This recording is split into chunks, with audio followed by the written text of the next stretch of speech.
Hello everyone, welcome back. कैसे हैं आप लोग? आशा करते हैं आप लोग बहुत अच्छे होंगे। डियर स्टूडेंट्स, आज का ये वीडियो आप लोगों के लिए बहुत ही ज़्यादा इंपॉर्टेंट होने वाला है, क्योंकि आज के इस वीडियो में हम आपको बताने वाले हैं कि आप अपने बोर्ड एग्जाम में अपनी कॉपी कैसे लिखेंगे। डियर स्टूडेंट्स, अगर आप लोगों ने इस वीडियो को लास्ट तक देखा और जो जो टिप्स मैं आपको बताऊँगा अगर आपने उसको फॉलो किया तो ये 100% श्योर मान के चलेगा कि आपके 10 मार्क्स जरूर से ज़रूर बढ़ जाएंगे। जितना आपको मिलना होगा उससे 10 मार्क्स आपको एक्स्ट्रा जरूर से जरूर मिलेंगे। ये मैं दावा करता हूं अपने एक्सपीरियंस के बिहार पर, क्योंकि मैं भी एक टीचर हूं और मैंने बोर्ड एग्जाम में गार्डी भी की है। साथ ही साथ मैंने ये देखा है कि कॉपी को कैसे चेक करते समय लोग ध्यान देते हैं और मैं क्या ध्यान देता हूं। तो एवरीथिंग आज के इस वीडियो में आपके साथ डिस्कस करने वाले हैं। कई सारे बच्चे कॉपी में पैसा लगाते हैं। आज की इस वीडियो में मैं ये भी डिस्कस करूंगा कि अगर आप अपनी कॉपी में 500, 1000 या 2000 पैसा लगा देते हैं तो उससे आपको उसका क्या बेनिफिट मिलता है या उससे आपका क्या लॉस हो सकता है। तो डियर स्टूडेंट्स, ये वीडियो बहुत ही ज़्यादा इंटरेस्टिंग और साथ ही साथ बहुत ही ज़्यादा आपके लिए यूजफुल होने वाला है, इसलिए खूब ध्यान से सुनिएगा।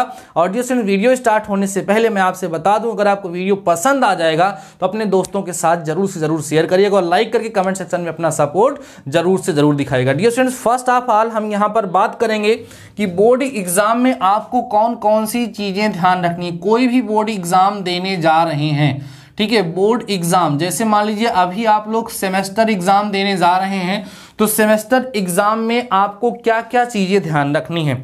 सबसे पहले हम आपको बताएंगे कि किस तरह के पेन यूज करनी है, फिर मैं आपको ये बताऊंगा कि कौन सी पेन यूज करनी है, फिर मैं आपको ये बताऊंगा कि कॉपी किस तरीके से आपको लिखना चाहिए और कॉपियों को लिखते समय क्या क्या गलतियां आपको नहीं करनी चाहिए। और ऐसी बहुत बड़ी बड़ी मिस्टेक्स हैं जो बच्चे लोग कर देते हैं जिससे उनका बहुत ही ज्यादा लॉस हो सकता है। तो डियर स्टूडेंट्स, सबसे पहली चीज तो आप पहला पॉइंट नोट रखिएगा कि आप नई पेन का यूज नहीं करेंगे, नई पेन का प्रयोग ना करें। ध्यान दो, सबसे पहला टॉपिक यह है कि नई पेन का प्रयोग ना करें। क्यों ना करें सर? देखो डियर स्टूडेंट्स, आप लोगों ने देखा होगा कि जब कभी भी आप नई पेन खरीदते हैं तो न्यू पेन को जब आप थोड़ा 1-2 घंटे लिखते हैं उसके बाद वो अच्छे से फ्लो में आती है। और मैक्सिमम स्टूडेंट्स की ये हैबिट होती है कि जैसे कल से एग्जाम है तो आज जागते हैं मार्केट में, स्टेशनरी में और अच्छी अच्छी पेन्स को खरीदते हैं और डायरेक्ट उसी से एग्जाम में लिखना स्टार्ट करते हैं, तो उससे उनकी राइटिंग नहीं बनती है। तो अगर आप भी ये गलती करने जा रहे हैं तो सावधान हो जाएं। आप नई पेन खरीदिए, हम नहीं मना करें, लेकिन उस पेन से कम 2-3-4 पेज पहले लिख लें जिससे वो पेन अच्छे से फ्लो में आ जाए, तब आप उससे कॉपी लिखेंगे तो आपकी राइटिंग अच्छी बनेगी। ठीक है, देखो डियर स्टूडेंट्स, राइटिंग का बहुत बड़ा इफेक्ट होता है। कई सारे बच्चे ये कहते हैं कि अगर मटेरियल सही लिखा हुआ है, अगर मैथ्स में क्वेश्चन सही लगा हुआ है तो गंदी राइटिंग में भी लिखा होगा तो उससे हमें मार्क्स मिलेगा। हाँ मिलेगा, बट डियर स्टूडेंट्स, सुंदरता, अच्छाई, पर्सनालिटी किसी की भी अगर अच्छी है तो उसका फायदा उसको जरूर से जरूर मिलता है। इसलिए पूरा प्रयास आपको करना है कि आपको अपनी कॉपी को साफ सुथरा लिखना है। तो पहली चीज तो यह है डियर स्टूडेंट्स कि नई पेन का प्रयोग ना करें आप लोग। दूसरी चीज बच्चों, जैसे रंगीन पेन है, रंगीन पेन कुछ लोग यूज करते हैं।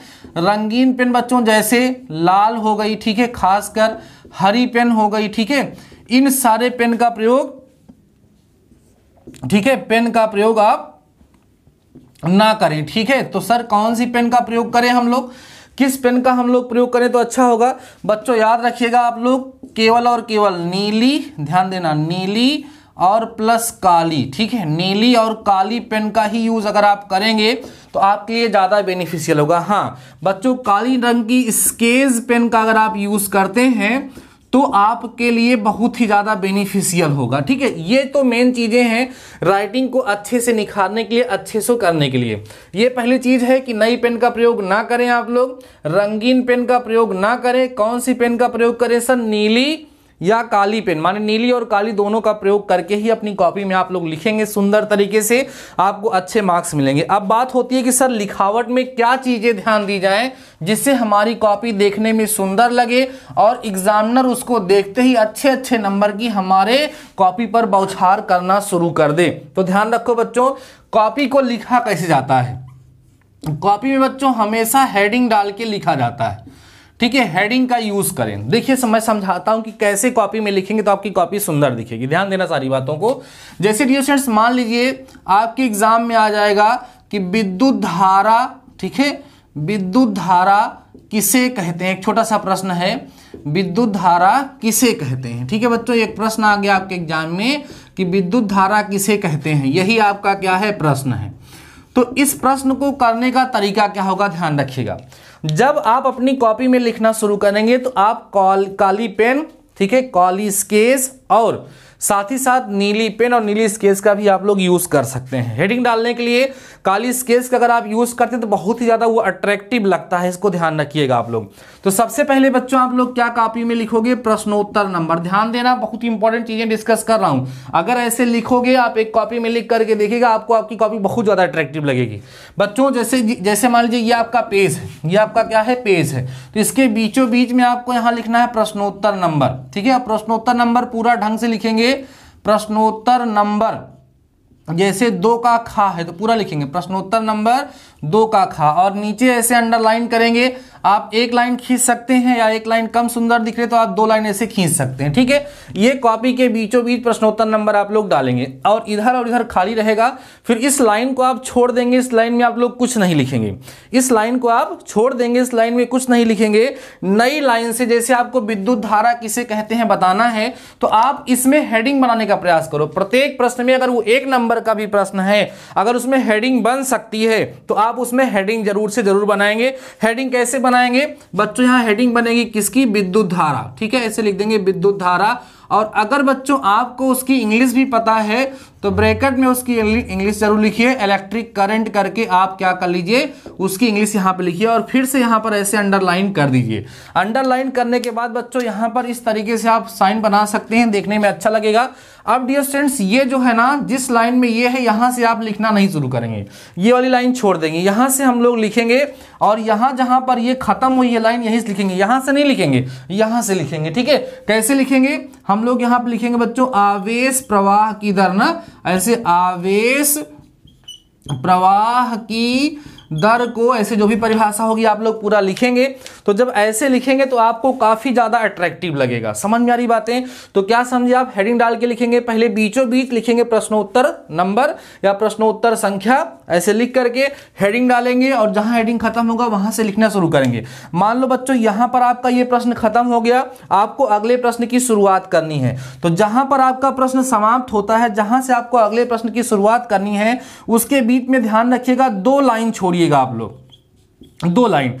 एक लाइन थोड़ा कम लगने लगती है, एक लाइन से भी ठीक लगेगा, लेकिन अगर आप 2 लाइन छोड़ करके लिखोगे तो बहुत ही ज्यादा अट्रैक्टिव लगेगा। आपको जैसे मैं सिखा रहा हूं वैसे आप एक पेज लिख करके देखिएगा, आपको खुद आपकी राइटिंग में निखार लगेगा, आपको देखने में अच्छा लगेगा। और आपको बताएं डियर स्टूडेंट, जब फर्स्ट पेज पे कॉपी चेक किया, जब पहला पेज हम लोग खोलते हैं कॉपी चेक करने के लिए, तो वो उसी एक पहले पेज से ही पता चल जाता है कि स्टूडेंट किस क्वालिटी का है।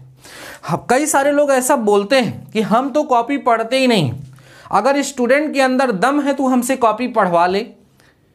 भाई जब कॉपी खोलेंगे कुछ अच्छा मटेरियल उसमें दिखेगा, अच्छी राइटिंग में लिखा हुआ होगा तो हमें लगेगा इसको पढ़ना चाहिए, नहीं तो आंख मूंद कर चक्की चक होते चला जाता है और जनरल मार्किंग हो जाती है और आपकी सारी मेहनत बच्चों वहां पर खराब हो जाती है। इसलिए लिखावट पर विशेष आप लोग ध्यान देंगे। इन चीजों को आपको समझ आ गया होगा कैसे आप लोग इसको लिखेंगे। अगली चीज डियर स्टूडेंट्स ये होता है कि मान लीजिए आपके पेज में कहीं पर केवल 1 लाइन बची है, 1-2 लाइन बची है, तो कई सारे बच्चे वहीं से ही नए क्वेश्चन की शुरुआत कर देते हैं। तो डियर स्टूडेंट्स अगर 1 या 2 लाइन बची हुई है, अगर वहीं पर आपके क्वेश्चन का सलूशन आ जाता है तो स्टार्ट करिए, नहीं तो आपको नए पेज से जो है अपना क्वेश्चन स्टार्ट करना चाहिए। बात समझ में आ रही है? अगली चीज और एक चीज है बच्चों कि जैसे कॉपी में बच्चों हाशिया खींचते, जैसे कॉपी है तो कुछ लोग इधर भी लाइन खींच लेंगे और इधर भी लाइन खींच लेंगे, इसी बीच में थोड़े से स्पेस में ला करके लिखते हैं। कहने का तात्पर्य यह है कि जैसे बच्चा लोग आपके पास ये कॉपी है तो लोग इधर भी लाइन खींच लेते हैं और इधर भी लाइन खींच लेते हैं, बीच में थोड़ी जगह बचती है उसमें लिखते हैं, तो कॉपी का दुरुपयोग करते हैं। हाशिया ऐसे नहीं खींचा जाता है। आपकी कॉपी है तो आपकी पटरी के बराबर बस इतना सा हाशिया खींचो, बस इतना सा जगह रहे, इतना मतलब जैसे मान लीजिए कि आपकी कॉपी यहां तक है, सपोज करिए यहां तक ये कॉपी है, तो बस इतना सा एक तरफ हाशिया खींचो, दोनों तरफ नहीं खींचा जाता है। और वो इसलिए खींचा जाता है जिससे कॉपी को आप फोल्ड करें तो अगर यहां तक लिख दोगे, मीन्स कॉपी में जब धागा लगा के बांधोगे यहां तक लिख दोगे तो वो ओपन नहीं हो पाती, इसलिए हाशिया खींचा जाता है। क्लियर हो गई बातें? कैसे कॉपी में लिखेंगे, हेडिंग डाल के कैसे लिखेंगे, किन चीजों का आप लोग ध्यान रखेंगे।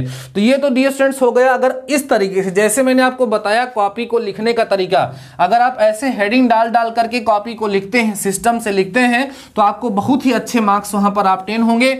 जहां 4 नंबर का प्रश्न है वहां 4 नंबर आपको मिलेगा। अब बच्चों आपको एक डाउट और हो रहा होगा कि जैसे आप मैथ्स का पेपर दे रहे हैं तो आपको रफ करने की जरूरत पड़ सकती है, या फिजिक्स का पेपर दे रहे हैं तो आपको वहां पर रफ करने की जरूरत पड़ सकती है। तो रफ वर्क आप कहां करेंगे?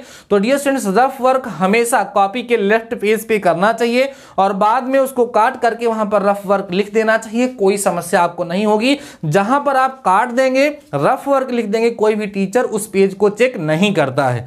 क्लियर हो गई बातें? तो ये हो गया बच्चों जिन चीजों को आपको ध्यान में रखते हुए कॉपी को लिखना है।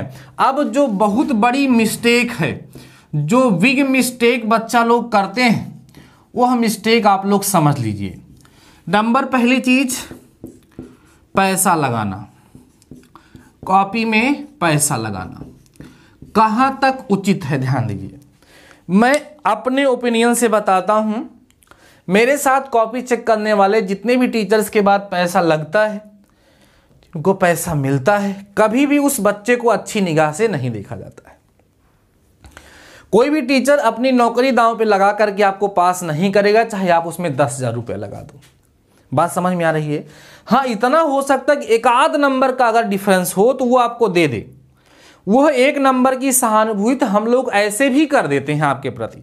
अगर किसी बच्चे को 17 नंबर चाहिए और एग्जाम में 15 या 16 नंबर ही पा रहा है, तो अगर वो टीचर संवेदनशील है तो वो ऑलरेडी 17 नंबर कर देता है, आप उसमें पैसा लगाओ या ना लगाओ। तो पहली चीज तो आप ये ध्यान रखिए कि पैसा लगाना सरासर गलत बात है। यह एक प्रकार का बहुत ही बेकार चीज है और आपको यह काम बिल्कुल नहीं करना चाहिए। हम ये कहते हैं कोई भी कार्य 10 साल में होगा वो ठीक है, हम ईमानदारी से करेंगे। हम 17 नंबर पा करके पास होंगे लेकिन अपनी ईमानदारी से करेंगे। प्लीज डियर स्टूडेंट्स, अगर लाइफ में आप सेल्फ कॉन्फिडेंस पाना चाहते हैं, आप अपने आप को अपनी नजरों में गिराना नहीं चाहते हैं, आप ये चाहते हैं कि आप अपने बच्चों के लिए, आने वाले जूनियर्स के लिए एक मिसाल बन सकें, तो हमेशा इस चीज को ध्यान रखिएगा कि किसी भी गलत काम को करने से पहले 10 बार आप लोग सोचिएगा। तो ये बहुत बड़ी मिस्टेक है। पैसा नहीं लगाएंगे, बहुत ही गलत आदत है। हम अपना सारा जोर लगाएंगे कहां पर? पढ़ाई करने पर। ठीक है, ये हो गया। अगली चीज ये है बच्चों, कई सारे बच्चे जो होते हैं टीचर को गुमराह करते हैं। गुमराह का मतलब, जैसे किसी हमने कॉपी में देखा, ऐसा लिखा रहता है, आप लोग हंसेंगे भी, हम आपको बताएंगे तो सुनो। तो लिख देते हैं कि तुम्हारी माँ की कसम है, आपके माता जी की कसम है, या ऐसी कसम है वैसी कसम है, अगर आप हमें नंबर नहीं देंगे तो ऐसा करिए, ये करिए, मतलब तमाम प्रकार से फालतू की चीजें लिखते हैं। कई सारे बच्चों को कुछ नहीं पता होता है, वो आंसर शीट में गाना लिख देते हैं, तमाम प्रकार की चीजें लिखते हैं। ऐसा ना करें डियर स्टूडेंट्स। कभी भी आप देखो, भारत के, अपने देश के फ्यूचर के इंजीनियर हो, आपको ऐसी हरकत शोभा नहीं। हम जान रहे हैं कि हमारे मेजॉरिटी ऑफ स्टूडेंट्स ऐसे नहीं हैं, फिर भी जो गलतियां होती हैं, आपका एक अच्छा टीचर होने के कारण अगर आप मानते हैं तो इन सारी चीज़ों से अवगत कराना मेरा उत्तरदायित्व बन जाता है। इसलिए सारी चीज़ें हम आपके साथ शेयर कर रहे हैं। तो ये दोनों बहुत ही बड़ी मिस्टेक हैं जो बच्चा लोग करते हैं, नहीं करना चाहिए। और जो टॉपिक आप लोगों से पूछा गया है उसी टॉपिक पर आपको आंसर देना चाहिए। आपको वो टॉपिक ढंग से नहीं आ रहा है तो उससे मिलता जुलता आंसर लिखने का प्रयास करें। ऐसा ना करें कि कुछ भी लिख दें जो एकदम उसका दूर दूर से रिश्ता ही ना हो। उस सिचुएशन में हो सकता है आपका लॉस हो जाए। इसलिए डियर स्टूडेंट्स, इन सारी बातों को आप लोग ध्यान रखेंगे। सबसे बड़ी बात यह है कि आपको अपनी कॉपी में विशेष रूप से ये देखना है कि आपका जो पहला पेज होगा वो काफ़ी ज़्यादा सुंदर, काफ़ी ज़्यादा अट्रैक्टिव लगना चाहिए। सारे पेज अगर अट्रैक्टिव होंगे, सारे पेज अगर आपके सुंदर होंगे तो बेस्ट बात है, लेकिन first impression is the last impression, ऐसा कहा जाता है। अगर आप ये चाहते हैं कि एग्जामिनर, कॉपी चेक करने वाला आपकी कॉपी को चेक करे, देखे, तो आप अच्छे से उसको लिखिए। आशा करते हैं डियर स्टूडेंट्स, आज के इस वीडियो में जो भी इन्फॉर्मेशन मैंने आपको प्रोवाइड कराई है, जो कुछ भी मैंने आपको बताने का प्रयास किया है, कॉपी लिखने का ढंग या जो भी टिप्स मैंने बताई है कि ये गलतियां नहीं करनी चाहिए, सावधानियां बरतनी चाहिए, वो सारी की सारी चीज़ें आपको मेरी समझ में आई होंगी और आपको बहुत ज़्यादा यूजफुल लगा होगा। अगर आपको इन्फॉर्मेशन अच्छी लगी है, आप अपने दोस्तों की हेल्प करना चाहते हैं, मेरा सपोर्ट करना चाहते हैं, इस वीडियो को हर एक उस बच्चे तक पहुंचाइए जो बोर्ड एग्जाम देने जा रहा है। तो ठीक है डियर स्टूडेंट्स, आज के इस वीडियो में बस इतना ही। मिलते हैं नेक्स्ट वीडियो के साथ, तब तक के लिए शानदार रहिए, मस्त रहिए और पढ़ते रहिए। All the best.